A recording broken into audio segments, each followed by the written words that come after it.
Bonjour à toutes et à tous et bienvenue sur Corbeau News Centrafrique, le CNC. C'est Gisèle Moloma qui vous retrouve ce matin pour notre émission d'analyse de l'actualité. Je suis, comme d'habitude, très heureuse de partager ce moment avec vous, chères lectrices et lecteurs.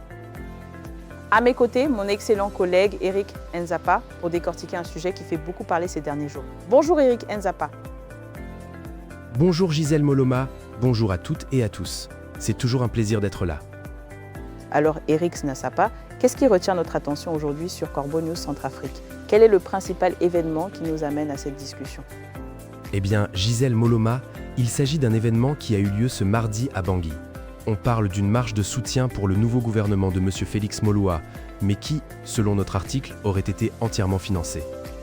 On l'appelle même la marche de la honte ou des moutons. Une marche des moutons, Eric Nzapa, c'est une expression assez forte. L'article nous explique que le régime aurait tenté de consolider son nouveau gouvernement, celui de M. Félix Moloua, en organisant cet événement. L'objectif était, semble-t-il, de créer une impression de popularité pour un pouvoir qui est dit impopulaire. C'est bien cela? Exactement, Gisèle Moloma. Notre article décrit un tableau bien particulier. La capitale centrafricaine a été le cadre d'un événement triste ce mardi. Des jeunes sans emploi et des personnes cherchant à subsister auraient été acheminés dans les rues de Bangui. Leur rôle était de crier des slogans en faveur d'un gouvernement qui, d'après les informations, ne recueille pas un large soutien. Et ce qui est important, Eric Nzapa, c'est que l'article souligne que cette mobilisation n'avait rien d'une initiative spontanée. Pour mettre en place cette démonstration artificielle, des représentants du pouvoir auraient distribué des sommes d'argent, 500 ou 1000 francs CFA, à une population qui subit de plein fouet les difficultés économiques. Ces participants d'un jour, surnommés par les habitants de Bangui les chercheurs à manger, ont accepté de se joindre à la marche, parfois pour l'équivalent d'un repas ou d'une boisson alcoolisée, donnant ainsi au pouvoir l'apparence d'une adhésion populaire. C'est cela, Gisèle Moloma. Notre article indique que cette mise en scène, assez grossière, a pour but principal de dissimuler la grande colère qui se développe au sein de la population et même d'une partie des forces armées. Le mécontentement est général et s'exprime ouvertement. Oui, et l'article mentionne un incident révélateur, Eric Nzapa. Il y a quelques jours, des tirs de militaires insatisfaits ont été entendus dans le quartier Boerab, dans le 4e arrondissement de Bangui. Cela témoigne d'une grande nervosité au sein des troupes face à la détérioration de leurs conditions de vie. Sur les réseaux sociaux et dans les discussions de quartier, l'exaspération est générale envers un pouvoir qui semble consacrer ses ressources à sa propre survie plutôt qu'à la restauration des écoles en ruine et à la mise en place d'infrastructures qui font totalement défaut. Pour bien saisir cette colère, Gisèle Moloma, il faut se pencher sur les récents changements politiques qui ont remodelé la gouvernance du pays. Faustin Archange Touadéra a instauré une révision de la Constitution pour s'assurer un 3e mandat.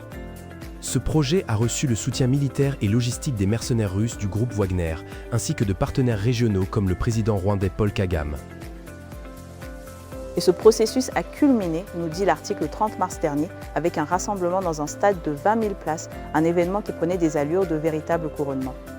Depuis, de nombreux Centrafricains appellent le chef de l'État l'empereur, le considérant comme un dirigeant qui se comporte en monarque sans empire au milieu d'un désordre institutionnel complet.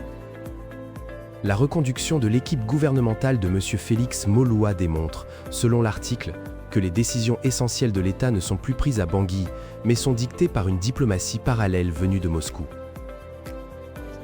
L'article cite même une interview accordée à la chaîne de télévision russe RT, où le conseiller de la présidence et mercenaire russe Dimitri Podolsky a ouvertement dit qu'il n'y aurait pas de modifications importantes au sein des institutions et qu'il n'était pas utile de changer l'équipe en place.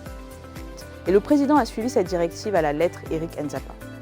Effectivement, Gisèle Moloma, le président de l'Assemblée nationale, le Premier ministre Félix Moloua, ainsi que la quasi-totalité des membres du gouvernement ont été maintenus à leur poste, en dehors de quelques changements mineurs.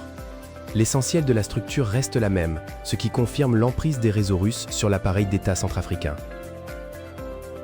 Le fossé est donc profond, Eric Nzapa, entre la communication officielle diffusée par la Russie et la réalité que vivent les Centrafricains au quotidien. Face au rejet massif de cette stabilité venue de l'extérieur, la présidence n'aurait trouvé d'autre solution que de manipuler la détresse sociale pour fabriquer de toutes pièces cette marche de soutien. En distribuant de petites sommes d'argent à des jeunes sans perspective d'avenir, l'empereur de Bangui essaie de faire accepter par la force et la ruse un nouveau gouvernement dont la légitimité est remise en question. Il utilise la détresse de ses concitoyens comme un outil de communication politique pour contenter ses tuteurs de Moscou. Un constat vraiment peu reluisant, Eric Nzapa. Cet article a été rédigé par Alain Dilo et nous le remercions pour cette analyse claire. Merci Gisèle Moloma, et pour nos lectrices et lecteurs qui souhaitent nous contacter, le numéro de téléphone et WhatsApp de la rédaction de Corbeau News Centrafrique est le +236 70 16 44 65. N'hésitez pas à nous faire part de vos réactions. Au revoir à toutes et à tous. Au revoir et à très bientôt sur Corbeau News Centrafrique.